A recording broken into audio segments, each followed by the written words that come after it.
ایک ایسا مقدمہ لے کے حاضر ہوئے ہیں جو سنتے ہوئے میرے رونگٹے کھڑے ہوئے بحیثیت مسلمان۔ قرآن پاک کے اوپر 15,000 سے زائد جو ہے وہ ٹیکس لگا دیا۔ قرآن پاک پہ جو کسٹم ڈپارٹمنٹ ہے وہ کہتے ہیں جی ہماری تو ڈیوٹی کوئی نہیں، وزارت خزانہ کہتی ہے اس پہ تو کوئی ڈیوٹی نہیں ہے کہ یہ پیکٹ بنیادی طور پر عدالت میں کھلنا تھا۔ ان کو پتہ تھا عدالت میں جب کھلے گا تو بہت ساری چیزیں سامنے آئیں گی۔ قرآن کا سفر روکنے کے لیے آپ شیطانی عمل کر رہے ہیں۔ اب یہ پیکٹ اس کیمرے کے سامنے کھول رہے ہیں کہ جس چیز پہ ٹیکس لگایا گیا تھا۔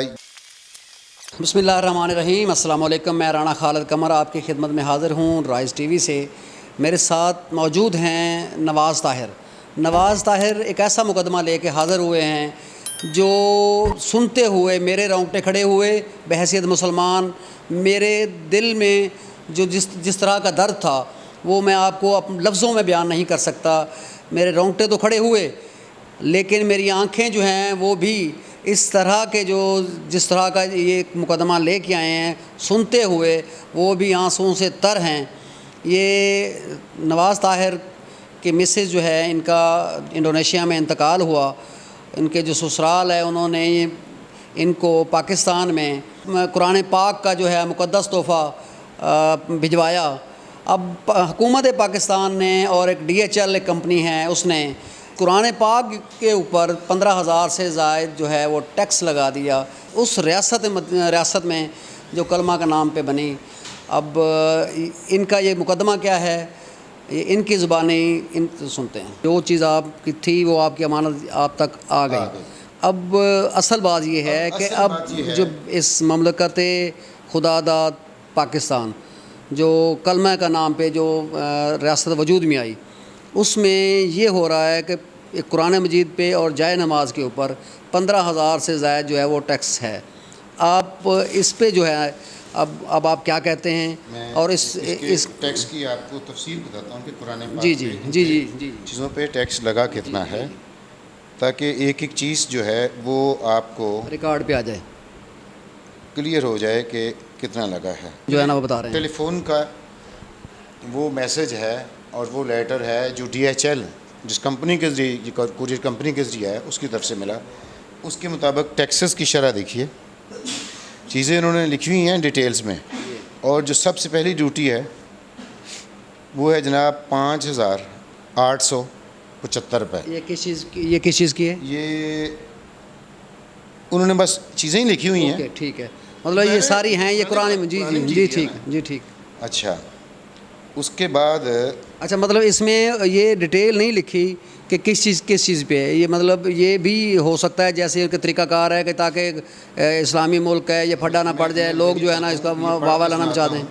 اچھا، اس کے بعد 5,875 روپے، جی پھر 1,470 روپے، 4,661 روپے، 553 روپے 97 پیسے، 488 روپے 73 پیسے، اس کے بعد 2,000 روپے، اور ایک چیز لکھی ہے سیلز ٹیکس، ٹھیک ہے، وہ لکھا ہوا ہے 320 روپے۔ مطلب جو رقم بن جاتی ہے 15,475 روپے 70 پیسے۔ مطلب جو مقدس کتاب اور یہ جو ہمارے مسلمانوں کے لیے سب سے مقدس ہے اس دنیا میں آخرت تک، اس کے اوپر بھی سیل ٹیکس جو ہے وہ صرف پیکٹ آنے کے اوپر سیل ٹیکس جو ہے نا وہ آپ نے پے کیا ہے۔ یہ لاگو ہوا، نافذ کیا گیا۔ اب قرآن پاک پہ جو کسٹم ڈپارٹمنٹ ہے وہ کہتے ہیں جی ہماری تو ڈیوٹی کوئی نہیں، وزارت خزانہ کہتی ہے اس پہ تو کوئی ڈیوٹی نہیں ہے کہ میں نے 1 مہینہ اس پہ فائٹ کیا۔ ٹھیک ہے، کسٹم والے، میں کیا بات کروں، عوام یا جن لوگوں کا کسٹم سے واسطہ پڑتا ہے وہ جانتے ہیں کہ کسٹم کے حالات کیا ہیں۔ یہ ان ٹیکسز کے خلاف میں نے فائٹ کیا 1 مہینے سے زیادہ۔ اب ان چیزوں پہ اب یہ جو چیزیں آئی ہیں یہ کوئی تجارت کے لیے نہیں آئی ہیں۔ قرآن پاک میں کسی کو تحفہ دیتا ہوں، کوئی مجھے دیتا ہے تو وہ پڑھنے کے لیے دیتا ہے۔ تو اب قرآن کو پڑھنے سے روکنے کے لیے آپ ہرڈل کریٹ کریں تو اس کا مطلب کیا ہوا؟ اب یہ ٹیکس جو ہے سمجھ لیں کہ میں ایک بیوہ ہوں، میرے پاس بھی پیسے نہیں تھے، تو سمجھ لیں کہ ایک بیوہ ہے وہ یہ پیسے دیتی ہے کہیں سے ادھار لے کے اس کے بعد یہ کسٹم ڈیوٹی جی ریمبرس ہونی ہے تو وہ جائے ریمبرس کروائے. تو جب ڈیوٹی ہے ہی نہیں اس کے اوپر 0% ٹیرف ہے تو پھر یہ اتنے پیسے کیوں لگ گئے؟ اچھا اس میں یہ جو ڈیٹیل نہیں لکھی شاید اسی لیے نہیں لکھتے کہ کہیں جو ہے نا وہ کچھ قرآن پہ ڈیوٹی تو ہے ہی نہیں, اس لیے اس ڈیٹیل میں بھی نہیں لکھتے کہ ہو سکتا ہے کوئی جو ہے نا وہ ڈیوٹی سرکاری خزانے میں جمع ہو جائے. ٹھیک ہے, یہ جمع کے چکر میں یہ آپ نے چلیں فائٹ کر لی. کتنے لوگ ایسے ہیں جو یہ فائٹ کر کے جو ہے نا یہاں تک. میں وہی آپ کو بتانے والا ہوں کہ جب میں نے 1 مہینہ پورا, پہلے تو جو DHL کمپنی ہے ان کے ساتھ میں نے کارسپونڈنس کی. انہوں نے بتایا کہ جناب یہ جتنا جو ٹیکس لگتا ہے جب ہم پیکٹ ریسیو کرتے ہیں سپر ٹیکس کی اسیسمنٹ ہوتی ہے تو ہم ان کو پے کر دیتے ہیں اور وہ ہم لے لیتے ہیں کسٹمر سے. ٹھیک ہے. اچھا اب اس میں سے کوئی اور ڈاکومنٹ نہیں نکلا؟ جی کچھ نہیں. ٹھیک ہے, میں نے DHL کو پے کر دینا تھا. DHL نے ان کو پے کیا نہیں کیا, میں نے کس طرح ری ایمبرس کروانی, میرے پاس کوئی ڈاکومنٹ نہیں ہے.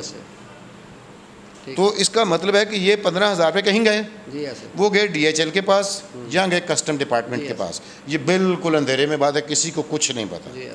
جب میں نے یہ کہا کہ میں اس معاملے کو عدالت میں لے کے جا رہا ہوں, تو جب اس کو 1 مہینہ پورا گزر گیا تو مجھے DHL کی طرف سے میسج آیا کہ جناب یہ پیکٹ واپس منگوانے کی ڈیمانڈ ہو رہی ہے, یہ پیکٹ ہم نے واپس بھیجنا ہے. اب سوال یہ ہے کہ وہاں سے فیملی یہ چیزیں بھجواتی ہے, میں ریسیو نہیں کرتا, واپس چلی جاتی ہیں, تو اس کا میسج کیا جاتا ہے. اور یہ تو آ گیا 2 خاندانوں کا معاملہ. انڈونیشیا اور پاکستان 2 اسلامی ممالک ہیں, ان 2 ممالک کے عوام جو مسلمان ہیں ان کے درمیان میسج کیا جاتا ہے. تو پھر میں نے ان سے کہا جی میں اس کا 6 گنا بھی پے کرنے کے لیے تیار ہوں, یہ مجھے آپ دے دیں, آپ کے ساتھ قانونی لڑائی میں لڑتا رہوں گا.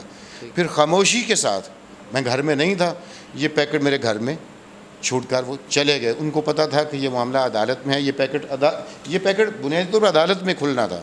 ان کو پتہ تھا عدالت میں جب کھلے گا تو بہت ساری چیزیں سامنے آئیں گی کہ یہ پیسے DHL والے کھاتے ہیں, کسٹم ڈپارٹمنٹ کھاتا ہے, کون کھاتا ہے, یہ جاتے کہاں ہیں. اب وہ ڈیوٹی مطلب اتنے دن میں رہا تو میں یہ قرآن پاک نہیں پڑھ سکا.